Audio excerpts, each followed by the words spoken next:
Hello, everyone. Merry Christmas Eve. It is a football Saturday.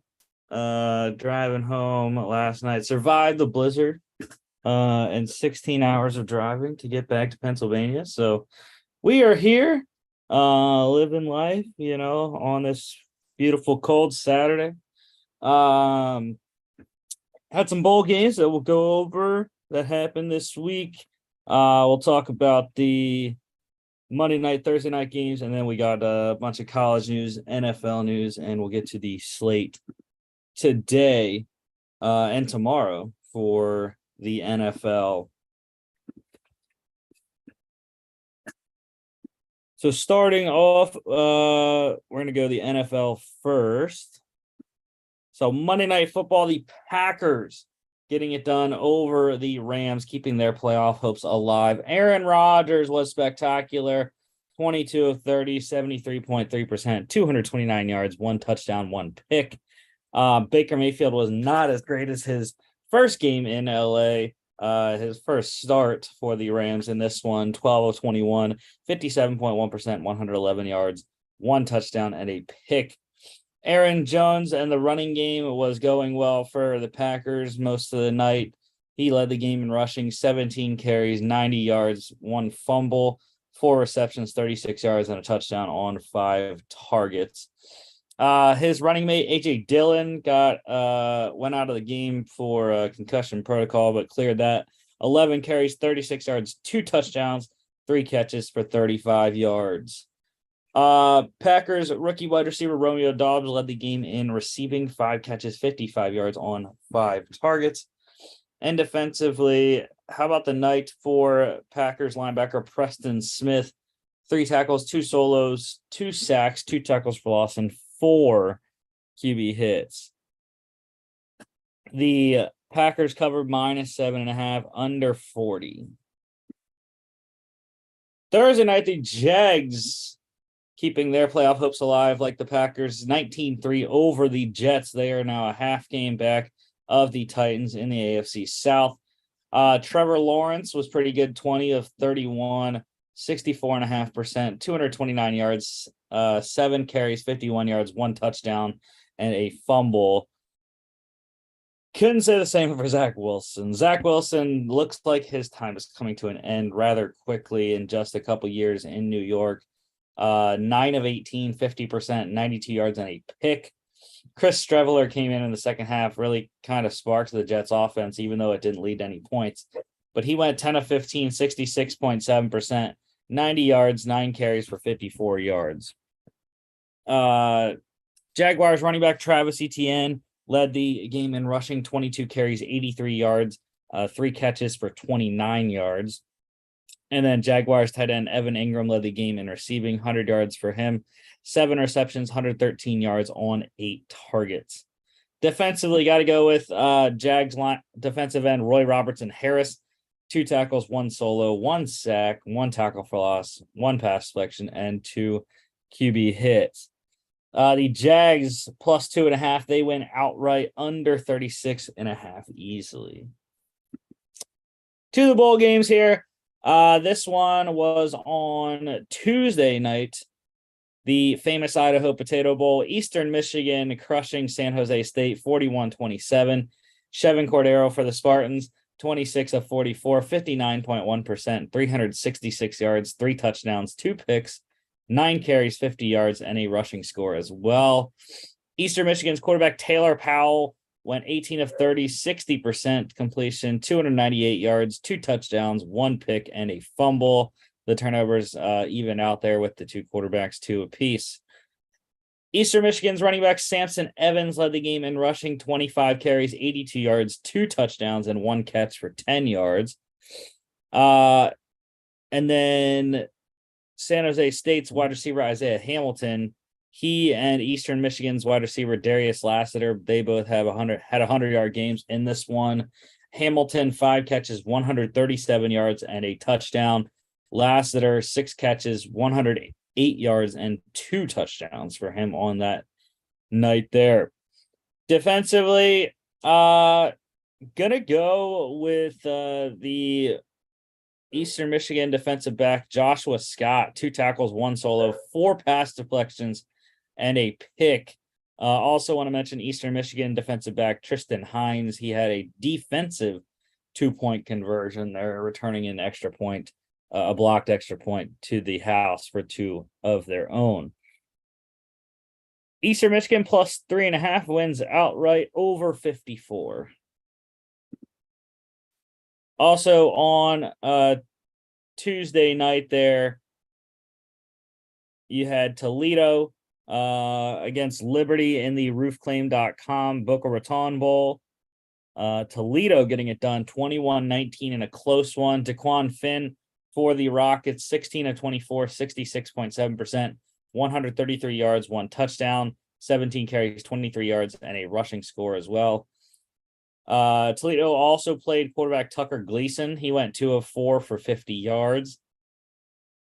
Liberty, quarterback Caden Salter, he was their starter, 12 of 20, 60%, 84 yards, 1 touchdown, 10 carries, 63 yards, and a fumble. Wide receiver CJ Daniels for the Flames also throwing a pass in his only action of the night. He threw a 67-yard touchdown. Pretty good lone touch of the ball.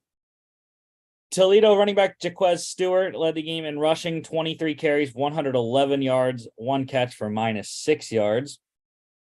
And Liberty tight end Bentley Hanshaw, he led the game in receiving, 2 catches, 73 yards, and a touchdown.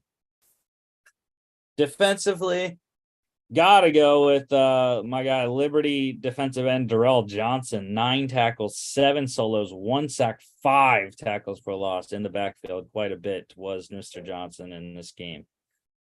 Liberty plus 3.5. They covered under 51. On Wednesday, we had the Arnell Carriers New Orleans Bowl, Western Kentucky, 44-23 over South Alabama. Great performance by Austin Reed, who the Hilltoppers were excited to get back next year instead of transferred to somewhere else. 36 of 55, 65.5%, 497 yards, 4 touchdowns, 1 pick, 4 carries for 25 yards. Also, South Alabama played 2 quarterbacks. Carter Bradley, 36 of 53, 67.9%, 360 yards, 3 touchdowns, 2 picks. Desmond Trotter also played a little bit, 1 of 2, 50% for 17 yards. Western Kentucky running back Marquise Stepp led the game in rushing, 7 carries for 63 yards. And also want to mention South Alabama wide receiver Devin Voisin, he led the game in receiving, 11 receptions, 153 yards, 13.9 average, and 1 touchdown. We had 400-yard receivers in this one. The next one was Western Kentucky wide receiver Dalvin Smith, 6 catches, 145 yards, and a touchdown. He also threw a 25-yard touchdown in this one. Western Kentucky wide receiver Jalen Hall also over 109 receptions, 138 yards, and a touchdown. And then finally, Western Kentucky wide receiver Malachi Corley, also over 111 receptions, 114 yards, and 2 touchdowns on the night.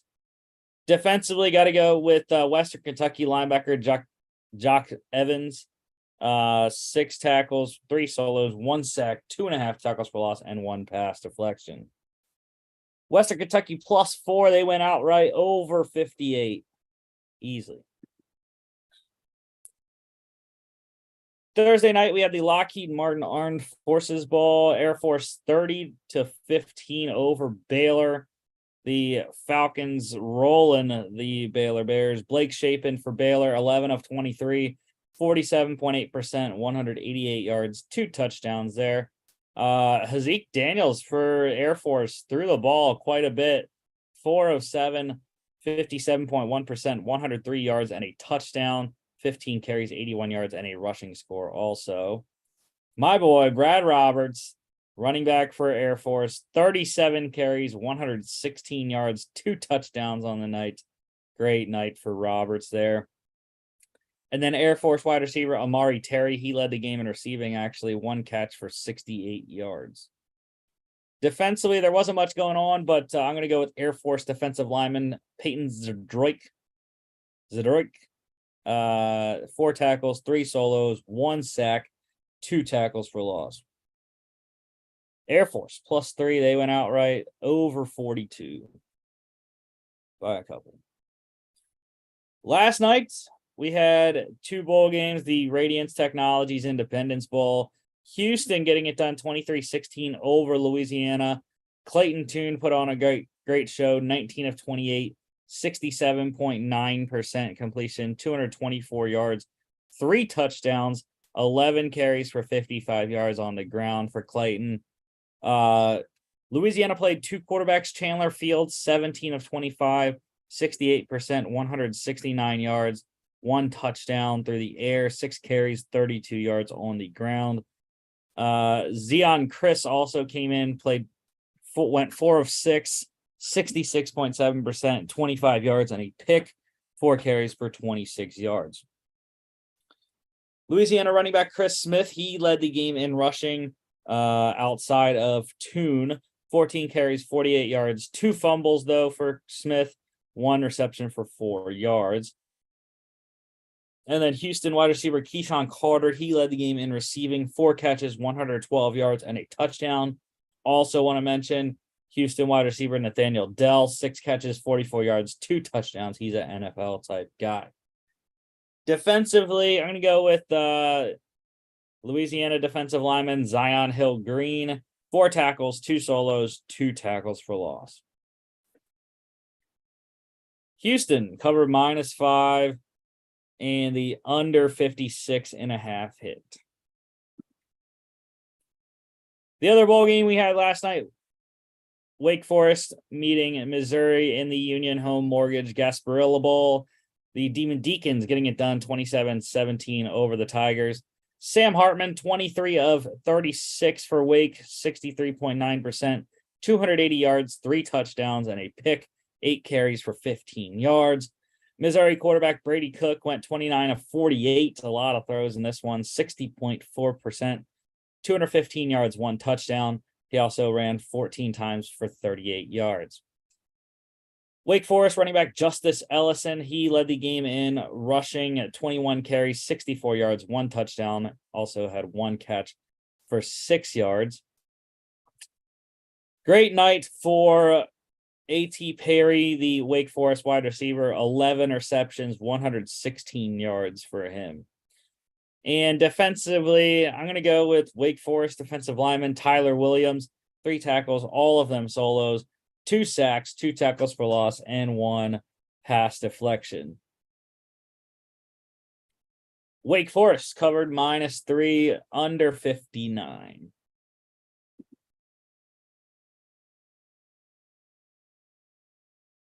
We have a couple of USFL signings to note. The Houston Gamblers, they signed Oklahoma running back TJ Pledger, so nice running back for them there. And then another running back getting signed, the Michigan Panthers signing running back Stevie Scott III.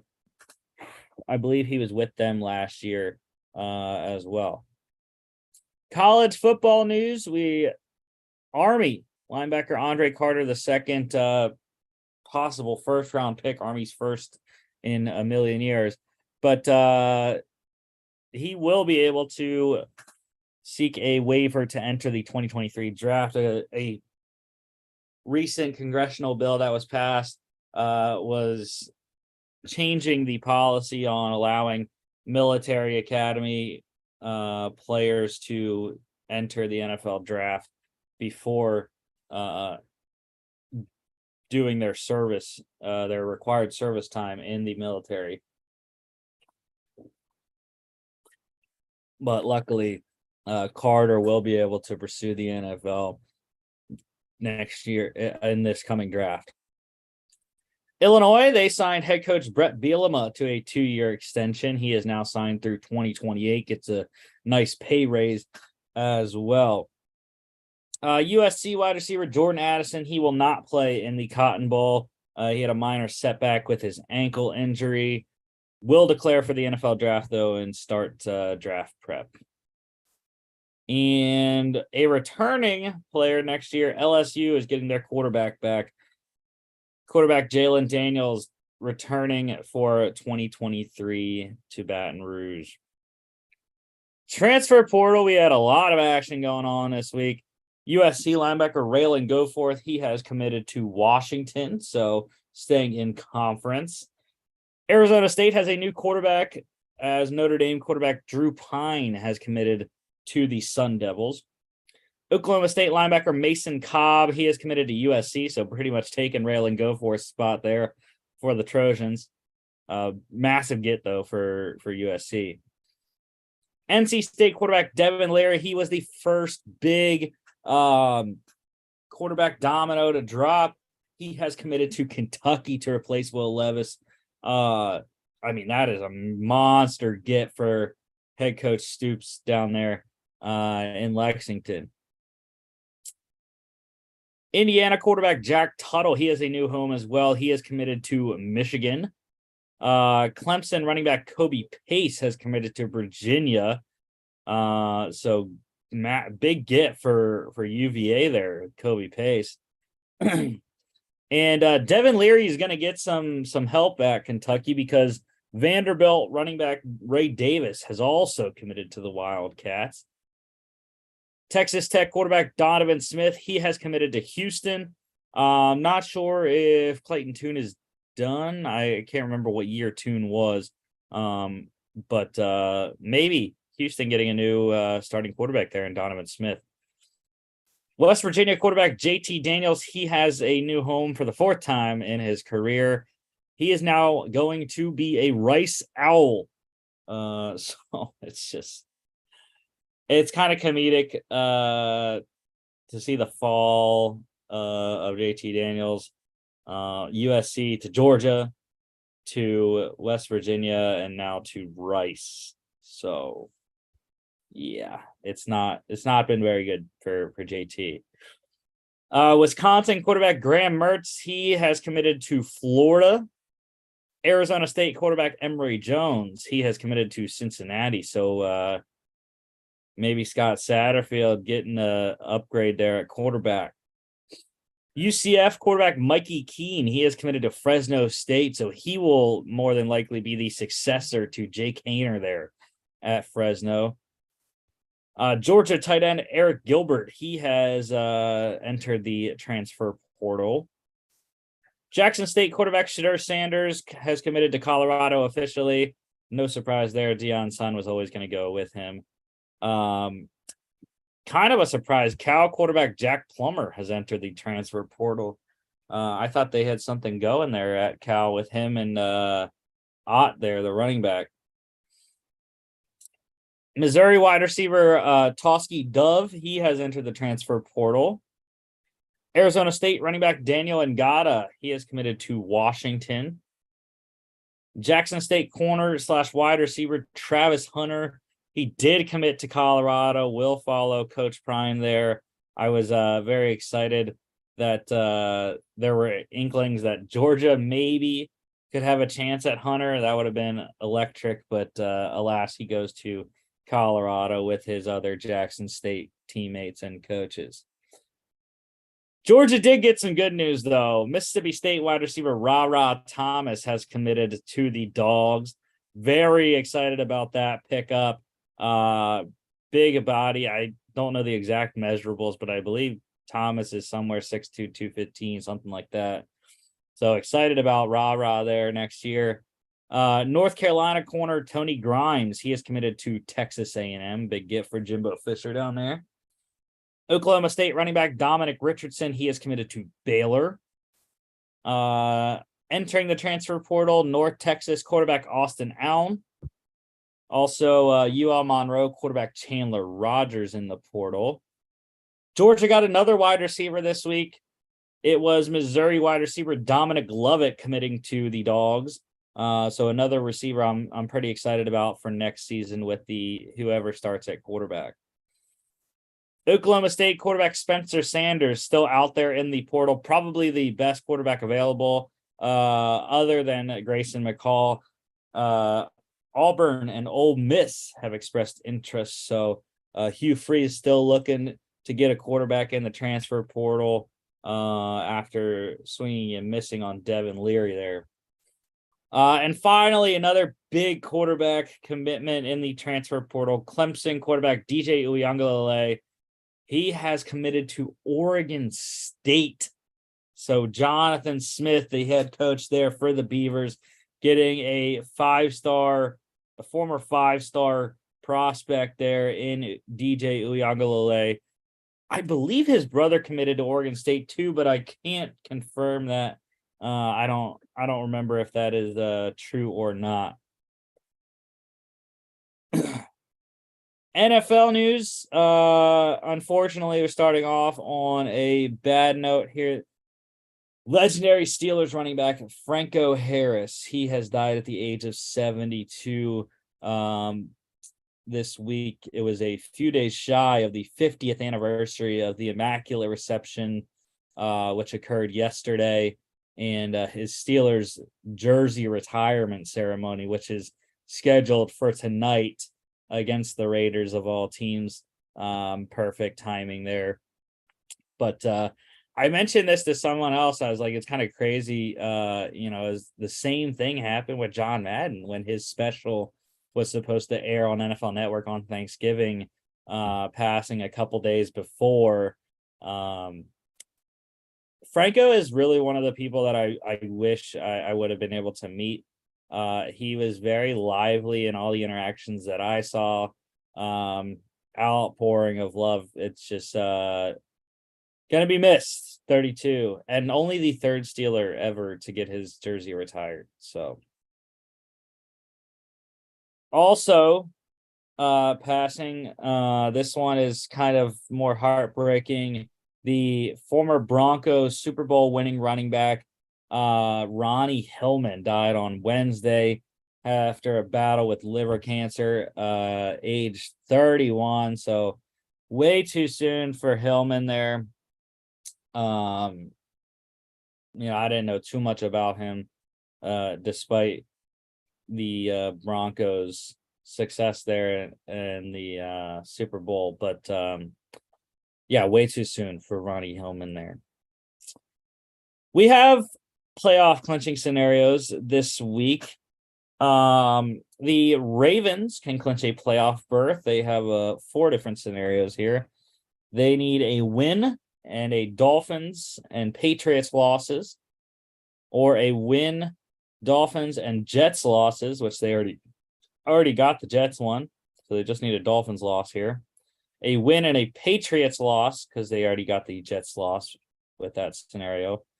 Or a lot of teams lose. The Patriots, Jets, which they already got, Browns, Raiders, Titans, and and Titans all lose, and then the Chargers win.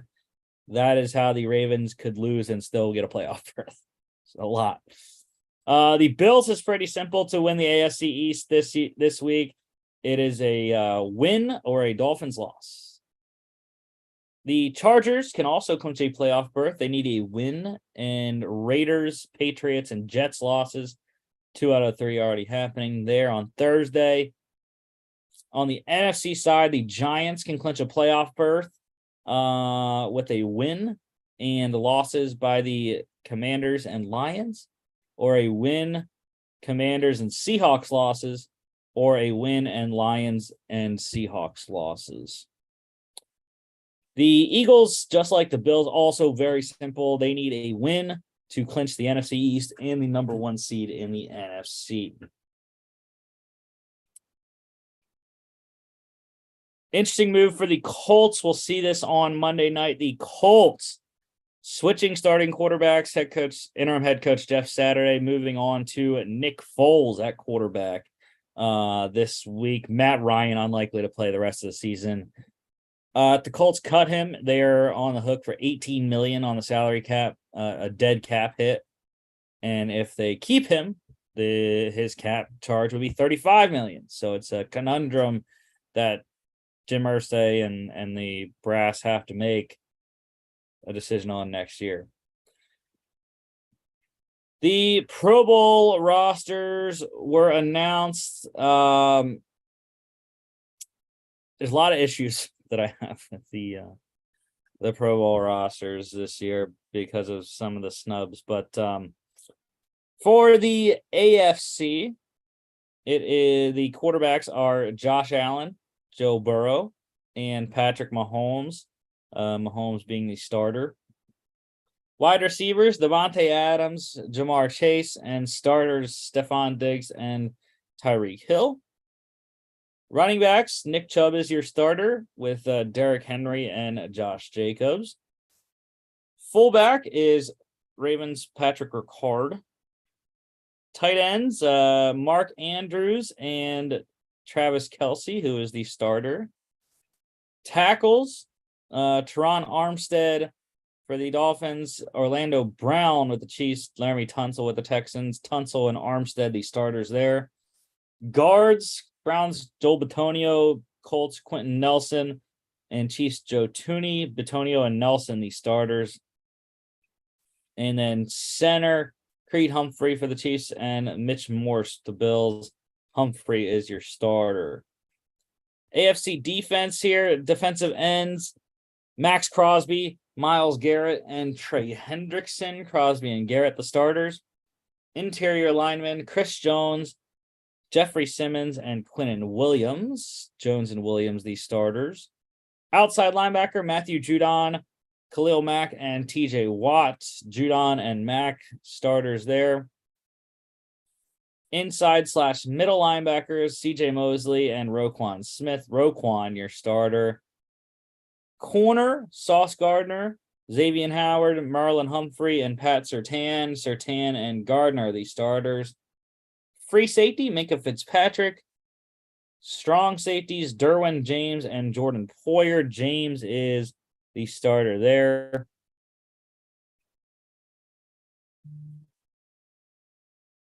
And then your specialists, Tommy Townsend for the Chiefs is your punter. Place kicker is Justin Tucker. Long snapper is Morgan Cox with the Titans. Your return specialist is Devin Duvernay with the Ravens. And special teamer is Justin Hardy of the Jets. On to the NFC side, quarterbacks, Kirk Cousins, Jalen Hurts, and Geno Smith. Hurts, your starter. Wide receiver, A.J. Brown, Justin Jefferson, CeeDee Lamb, and Terry McLaurin. Brown and Jefferson, the starters. Running backs, Saquon Barkley, Tony Pollard, and Miles Sanders. Barkley is your starter. Fullback, Niners, Kyle Juszczyk. Tight ends, TJ Hawkinson and George Kittle. Kittle, the starter.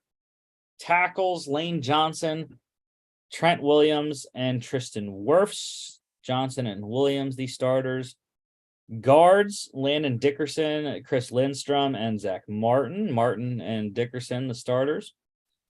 And center, Jason Kelce and Frank Ragnow. Kelce is the starter.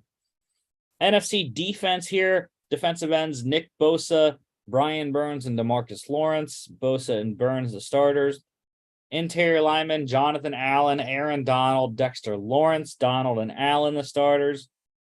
Outside linebacker, Micah Parsons, Hassan Reddick, Zadarius Smith, Parsons and Smith, the starters there. Inside/middle linebackers, Demario Davis and Fred Warner. Warner, the starter.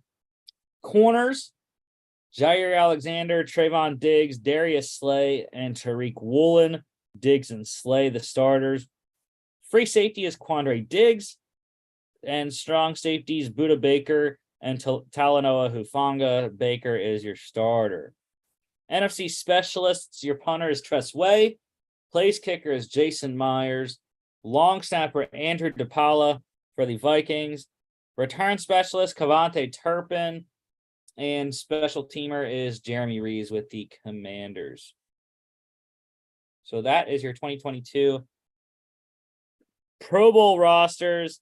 Again, a lot of issues I had. One, Christian McCaffrey's not on it. I don't understand that. Javon Hargrave is another big snub at Eagles defensive tackle there. And also there's some guys that I was like, why? They don't like TJ Watt. Like, I'm a fan of, I love TJ Watt. He didn't play a lot of the season. I don't understand how you can put him in the Pro Bowl.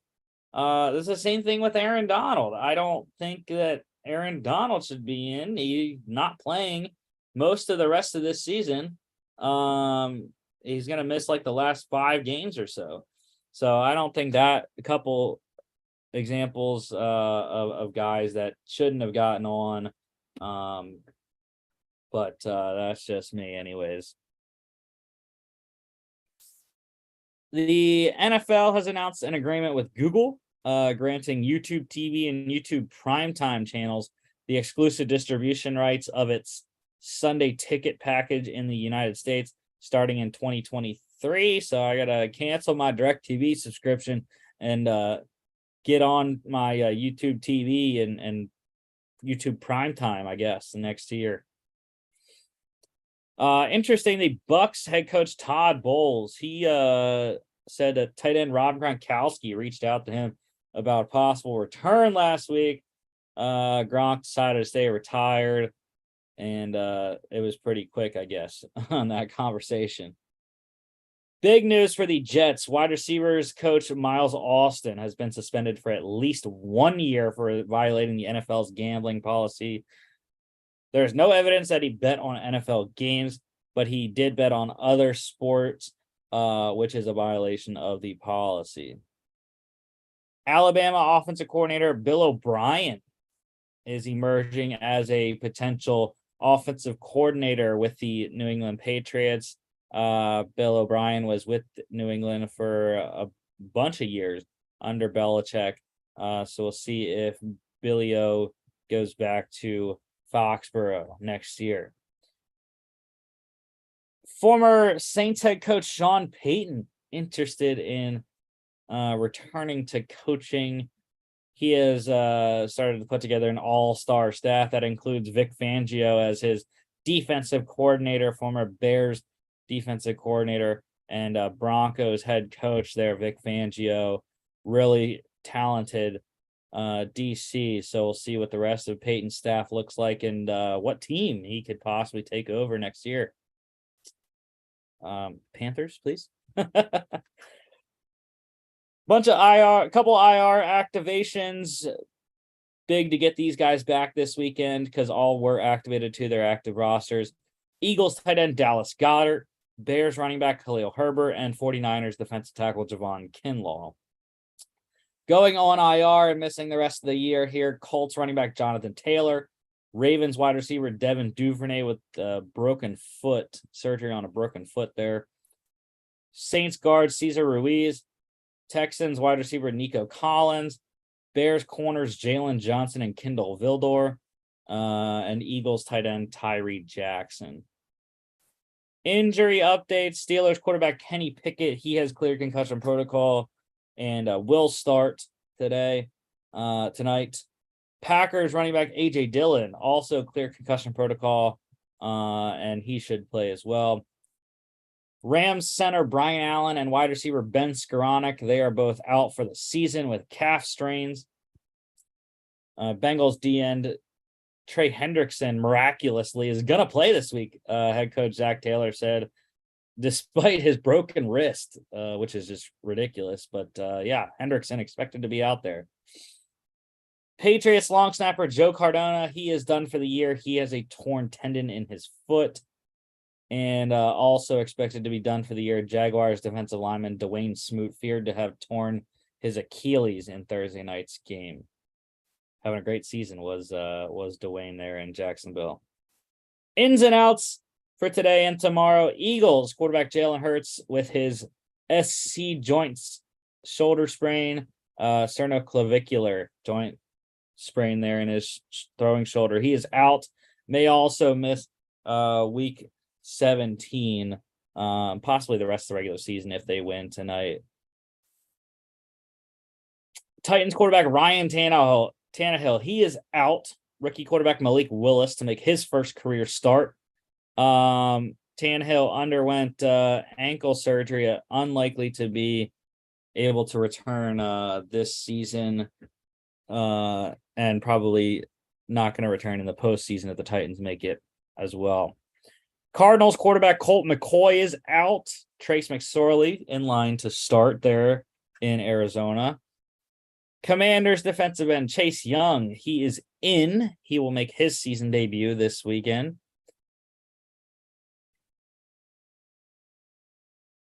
Ravens quarterback Lamar Jackson, he is out. Tyler Huntley to start once again. Also out, Ravens defensive lineman Calais Campbell and corner Marcus Peters. Bengals tight end Hayden Hurst, he has a calf injury. He is out. Rams defensive tackle Aaron Donald out once again, and he is actually being shut down for the season. Not going to play the rest of this year. Seahawks wide receiver Tyler Lockett is out, as is Cowboys linebacker Leighton Vander Esch. Saints wide receivers Jarvis Landry and Chris Olave are both out, so limited weapons for Andy Dalton. Browns defensive end Jadeveon Clowney is out. 49ers wide receiver Deebo Samuel is out. Bears wide receiver Equanimeous St. Brown is out, as is Patriots wide receiver Devontae Parker. Texans wide receiver Brandon Cooks, he is expected to play after missing the last couple of games. Patriots running back Ramondre Stevenson with an ankle injury and wide receiver Jacoby Myers with a shoulder. They are both likely to play. Running back Damian Harris with a thigh injury. He is a game time decision. Seahawks running back Kenneth Walker III with ankle and back injuries, and tight end Noah Fant. They are both expected to play for Seattle. And then finally, Cowboys linebacker Micah Parsons and corner Trayvon Diggs. They are both dealing with an illness this week. They are both questionable, but trending toward playing.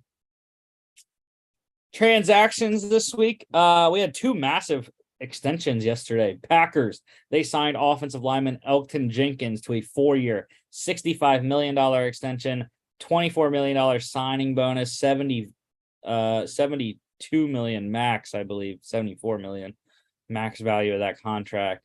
So big get for Jenkins there, one of the better interior players there, guard, center. Can play actually everywhere. I believe he has played all 5 positions. I'm not sure though. But yeah, definitely one of the best interior linemen in the league and second highest paid guard now in football. Browns, they signed right tackle Jack Conklin to a 4-year, $60 million extension, $31 million fully guaranteed. A big contract for Conklin now. Invested in 4 big contracts on their team now. I believe Deshaun Watson, Joel Bitonio, Conklin now, and Myles Garrett. I think they paid Denzel Ward last year as well. So cap space getting tight for Cleveland, I think, coming up in the next couple of seasons. And the Ravens needing some wide receiver help with Duvernay going on IR. They claimed wide receiver Sammy Watkins off waivers from the Packers. Played in Baltimore before, knows the system. So nice claim for the Ravens. And then just one visit to note this week, the Cardinals hosted Jaguars running back Darrell Henderson on a visit. Also, former Rams running back Darrell Henderson as well. College pick standings, 8-2 across the board last week. So Logan still 6 games back as we roll through bowl season. I am still 19 games back, so probably not a chance for me, but Logan's still hanging on to hope there. The only lone wolves we had last week was Mark. He went 1-1. Cincinnati lost to Louisville, but BYU won over SMU in those bowl games there, so he went 1-1. Gets everyone to 8-2. We have 2 bowl games to talk about this week. One today. We have the Easy Post Hawaii Bowl at Clarence TC Ching Athletics Complex. That is where Hawaii plays in Honolulu, Hawaii. Mid Tennessee, the Blue Raiders against the Aztecs of San Diego State. San Diego State getting 7 points. That's really kind of why Mark and I are on the Aztecs. They really rebounded. I thought they were one of the worst teams in football early on this season. Rebounded to a 7-win season. So nice job there.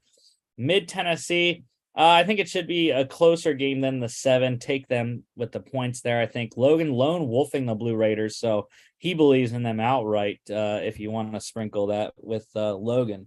but Mark and I are on the Aztecs. The total for this one is 48.5. I like the over in that one. This one's 8 p.m. tonight on ESPN. And on Monday, we have the Quick Lane Bowl, New Mexico State Aggies against Bowling Green. The Falcons there getting 3.5. Mark's lone wolf and the Falcons. Logan and I, we got to go with our boy John Babington, man. New Mexico State, what a turnaround this season. Bowl eligible. I don't know the last time I have seen New Mexico State in a bowl game. So great season for New Mexico State and the Aggies. I think that this is going to be a good punctuation of their season to get to 7-6 there. So this one is played at Ford Field in Detroit, Michigan, where the Lions play. Over under is 48.5 for this game as well. And I think I'm going to go under, though. I think the under is going to be in play in this one. This one's at 2:30 on ESPN on Monday. NFL pick standings there, Logan. Oh, terrible week, Logan. You lost your lead, bud. You said you were taking some swings. You went 1-3 on Lone Wolves. You got the Steelers right. They beat the Panthers, but the Falcons lost to the Saints. The Jets lost to the Lions, and the Titans, they lost. Who did the Titans lose to last week? The Titans lost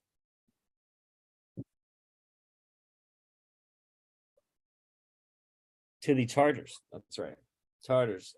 Mark and I went 1-0 in our Lone Wolves. I got the Jags right. They upset the Cowboys in Jacksonville. And then Mark got the Raiders right. The Raiders, with the miraculous comeback, the game-winning play against the Patriots there. So lucky Mark was to get his Lone Wolf right. But still would have had a better record than Logan, even at 9-5. So yeah, Mark is now 2 up on Logan. I am still 8 back. My chances are dwindling despite a great week. I'm 6 back of Logan. I might be playing for second place, but 8-6, who knows? We got a couple weeks left, and then we'll see our regular season standings, and then the postseason will count as well. So this week, though, today we have a bunch of games. Lions at the Panthers. We're all on Detroit. I'm going back to picking against the Panthers because that's how they have won this year most of the time. When I picked against them, they've won. So I'm kind of hoping they can win this one, stay in the NFC South race with the Bucks there at the top.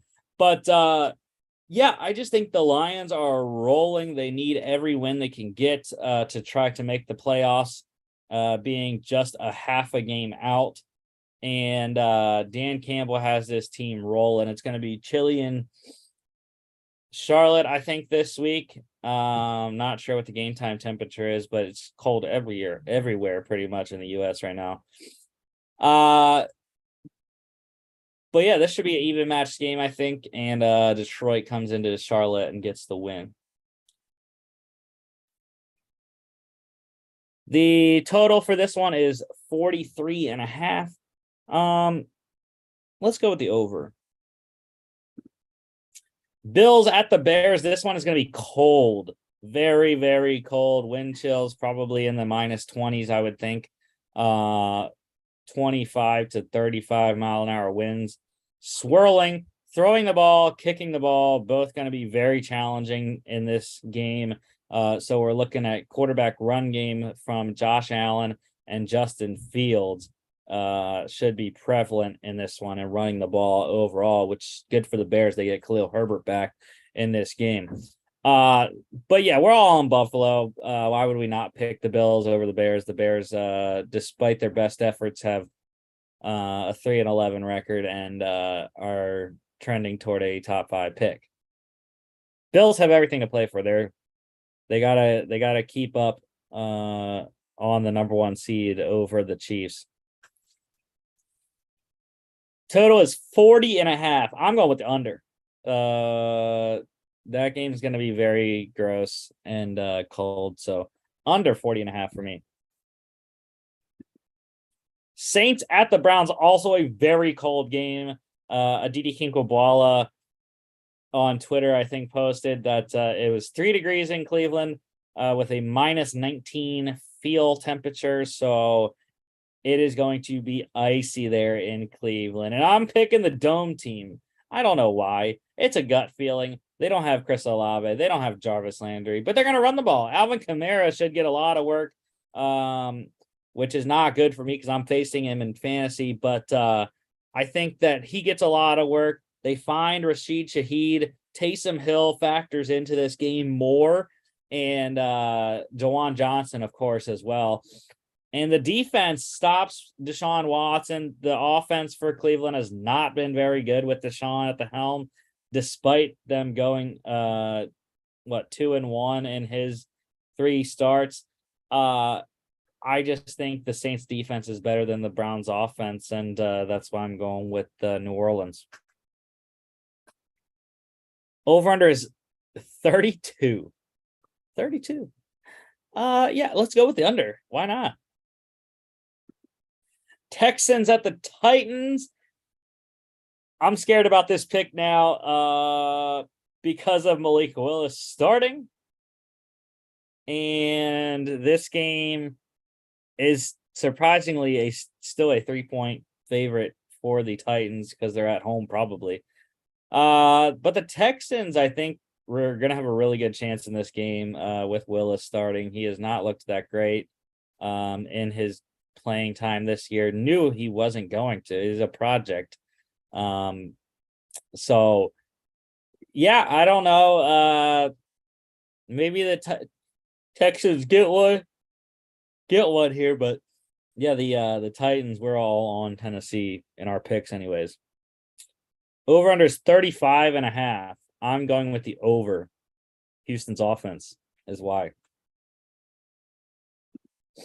Seahawks at the Chiefs. Kansas City, 10-point favorites at home. I'm sure this one is going to be cold. It always is in Arrowhead this time of year. But yeah, the Seahawks have been struggling. They are just like the Lions, though. They are a half game out of the 7th seed in the NFC. They need every game they can get. Chiefs trying to keep pace with the Bills for the number 1 seed. So a lot to play for in this one, but I just don't think the Seahawks have the team to compete with Kansas City. I think this one should be a high-scoring affair, however. Over-under is 49.5, and that shows over 49.5. Yes, we are going to score more than 7 touchdowns in this game. Giants at the Vikings. Mark lone wolfing the G-men on the road in Minneapolis. Scary situation last night. They had a bunch of players locked down in Mall of America as a deadly shooting happened. A 19-year-old man was fatally shot there at the Mall of America in Minneapolis. But Logan and I, we're going with the Vikings. I think they're fraudulent a little bit. The largest comeback in NFL history last week is kind of looming over them still. So, yeah, this game's going to be close, I think, and I could see the Giants pulling it out. But I'm going to go with Logan, and we're on the Vikings in this one. The total for this game is 48, and I am rolling with the over in this one. Bengals at the Patriots. We are all on Cincinnati.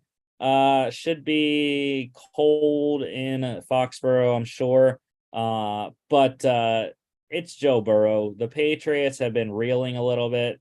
No Devontae Parker. They are going to have Jacoby Myers and Ramondre Stevenson. I just don't think it's going to matter that much. Mac Jones will not be able to keep up with Joe Burrow and that offense, but it's going to be a good matchup. The Bengals offense versus the Patriots' really good defense. So maybe a little bit lower scoring game in this one, but the total here is 41.5. So I do think it goes under that, I guess, by a little bit. Maybe we get like a 21 to 17 type of game for Cincinnati.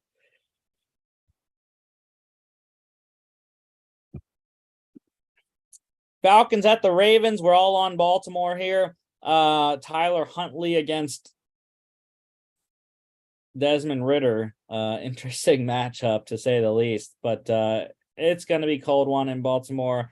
They should get it done at home. J.K. Dobbins has been running like crazy his first 2 games back after his second stint on IR. And I think that's how they hit the Falcons defense. They run the ball. They don't throw it because they don't really have the receivers to do that with Duvernay being out. So give us the Ravens here in this one. And I just like picking against rookie quarterbacks, even though I'm not picking Malik Willis. The total for this game is 34.5. And why not go under? We saw the Ravens score 3 points last week in Cleveland. So under. 4:05 game, Commanders at the Niners. We're all on San Francisco, and why wouldn't we be? The Purdy parade is rolling in San Fran right now. CMC has got it going. Kittle's getting involved. They don't have Debo, but it's okay because they have all the other guys. And the defense is playing spectacularly. So I don't think the Niners should have an issue with the Commanders. Maybe in the pass game, but again, the pass rush is going to be there. Javon Kinlaw coming back to help that pass rush in the interior. So yeah, it's going to be a win for San Fran. Total is 37.5, and I'm going with the over in that game.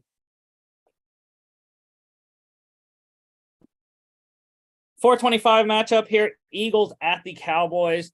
Yeah, I'm lone wolfing my birds. Go Birds. Why not? Why not Gardner Minshew? Everyone's dismissing the fact that they can win with Minshew. It was interesting. I saw a graphic on ESPN the other day. The best touchdown interception ratio since 2019. Gardner Minshew was number 5 on that list. Up there with guys like Aaron Rodgers and Tom Brady. But yeah, I think Gardner Minshew, there is enough around him, the offensive line, the skill positions, and the defense. I think they have a good shot at it. And if not, it's okay. The Eagles only have to win 1 out of the last 3 games to clinch the number 1 seed in the NFC East. So with a game against the Saints next week, Jalen Hurts probably not going to play in that one either. And then a date with the Giants week 18. I think that they'll be okay, even if they don't win this game. But I think they can win. Minshew Mania. I don't have a mustache, a fake mustache with me because I have a real one. But yeah, the mustaches are going to be out in Dallas this weekend, which will be interesting. The total for this game is 46.5. I'm going to go with the over. The Cowboys defense has been torched lately. And no Leighton Vander Esch for them. And Parsons and Trayvon Diggs might be not 100% with the illness they faced this week. Raiders at the Steelers. This is the Immaculate Reception game. My friend Tucker and his dad are going to be at this game. Logan is lone wolfing the Raiders. Stone cold from Logan, not honoring Franco Harris and picking Pittsburgh. That's what the Steelers are going to win this one for Franco. And then you have to. I mean, your playoff lives are in the balance as well. They're trying to win out so Mike Tomlin can continue his stellar career of not having a losing season in his tenure there in Pittsburgh. but also again trying to make the postseason if they can get some help. But yeah, I just think this one is a win for Franco, and the Steelers get it done in the freezing cold in Pittsburgh tonight.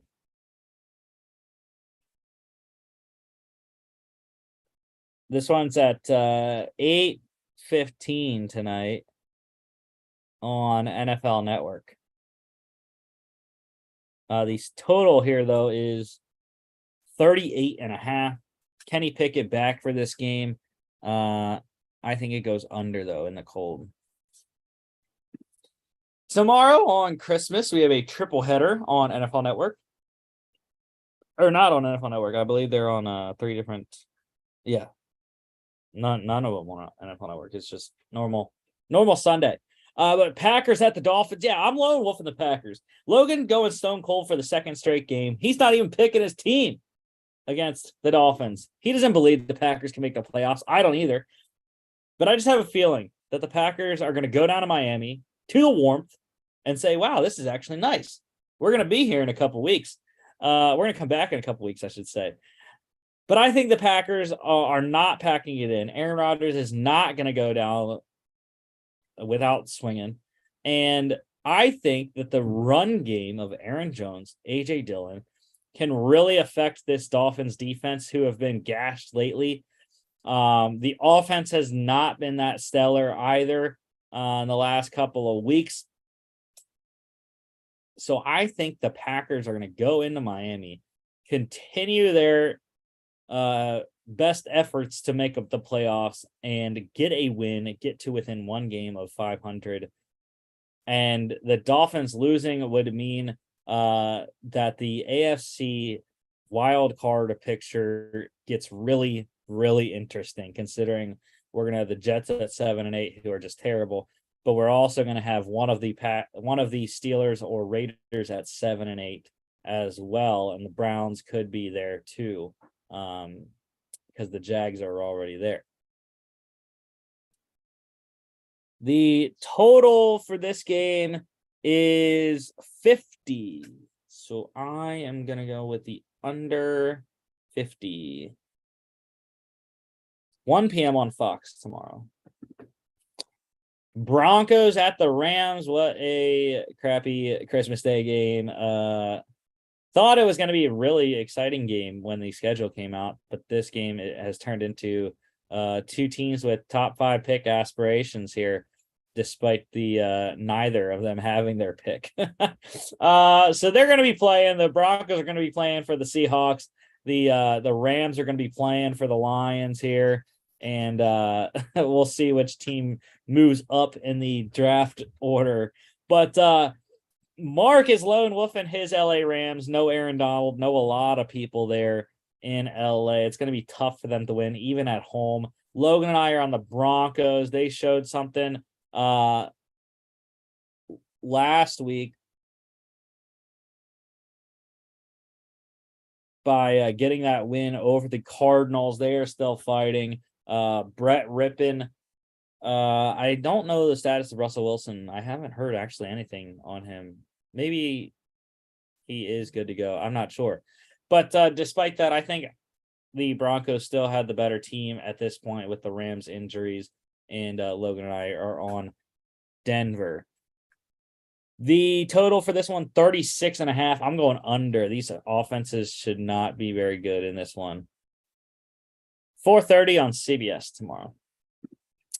And then the Sunday Night Football matchup, Bucks at the Cardinals. Again, a kind of matchup for Christmas, but we're all on Tampa Bay. They have to try to win their division somehow, and we think they're going to get to 7 and 8 in this one. The Cardinals are just a dumpster fire right now.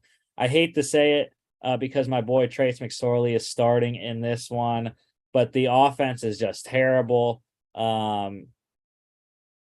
With Colt McCoy or Trace McSorley, the defense is even worse. I think the Bucks might actually be able to run in this one because the defense is so bad for Arizona. So give us all the Bucks on Sunday night tomorrow. Total is 40.5. I'm going with the over, though. I think the Bucks score enough to get it over. And this one is at 8:20 on NBC tomorrow night. Best bets last week went 2-1, so nice rebound there. Still 3 games below 500, trying to get that up to above 500 by the time the season ends in a couple weeks. The Ravens +3 last week at the Browns. That one lost, but I did get the Lions -1.5 at the Jets right, and the Giants +5 at the Commanders right. They won outright. I said they could win outright, but I liked the +5, even though I picked the Commanders last week. This week, the Titans -3 against the Texans is not very good, but it's still on the board because I didn't change it. So we're getting the Titans -3 against the Texans. Go Malik Willis. Hopefully you win, sir, and cover. The Bengals -3 at the Patriots. Yeah, I really like that one. I think I said 21-17 Bengals win, so that covers that. And then the Bucks -7.5 at the Cardinals. That's a lot of points, but again, Cardinals down to their third string quarterback. Their team overall has not been very good. Bucks have a lot to fight for with their division, and they will cover that 7.5 tomorrow night. Lock standings, we all went 1-0 last week. Mark still holding a 2-game lead over Logan. I am 3 back of Mark, so he's rolling along. Last week, Logan got very lucky. Vikings, his lock last week over the Colts, came back in that one. I had the Bucks. I also had a comeback. The Bengals at the Bucks, they won that one, down 17-3. And then Mark taking the chalk. He had the Eagles at the Bears. They struggled a little bit, but got the win anyways. So locks this week. Logan is taking on my Bengals from last week. He likes them over the Patriots, and I do too. So pretty sure that one's gonna win there, and it's one of my best bets, -3. I have the Bucks over the Cardinals. I really like that matchup for Tampa, even on the road. I think the Cardinals team is just so bad. And then Mark has taken the 49ers.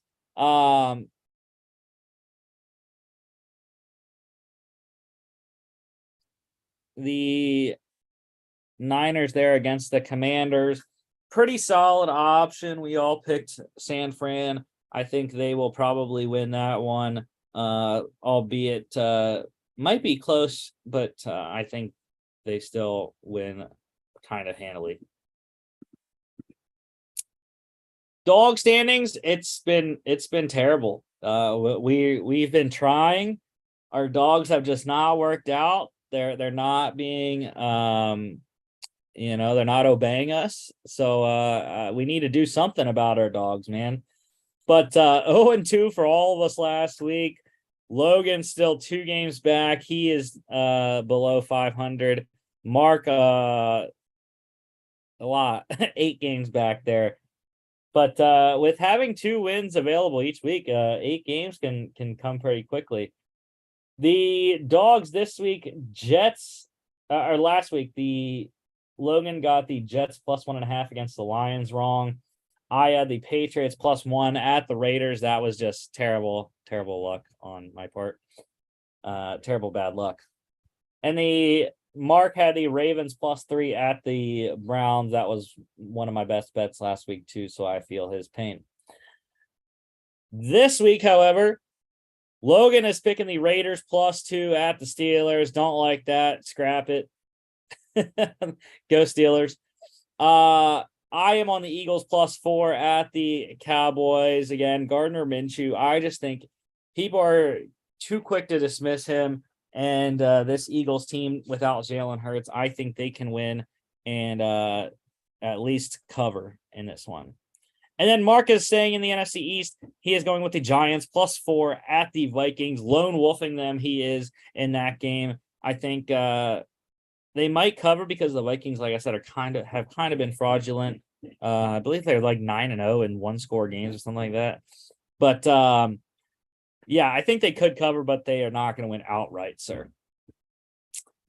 And then the next week we'll be back on Friday, not Saturday, Friday, talking NFL Week 17 Monday night, Thursday night game recaps. The Monday night matchup, Week 16 ender, Colts hosting the Chargers at a big game for LA. Colts have the 0.2% chance making the playoffs, as Steve Kornacki discussed on Peter Schrager's podcast. And then the Thursday night, Week 17 opener is the Cowboys at the Titans. Cowboys should be heavily favored in that game with Malik Willis starting. Yeah, they're 6-point favorites right now for that one. And we'll also have all the college football bowl previews for next weekend and the NFL slate as well. Don't forget to follow us on all our social media at FAA Podcast on Instagram and Twitter. FAA_bets is our betting account on Twitter. And then FAApodcast.com is our website. You can check us out here on YouTube, Facebook, Spotify, Apple Podcasts, and iHeartRadio. Thank you all for watching. Merry Christmas. We will see you back on Monday with Dan.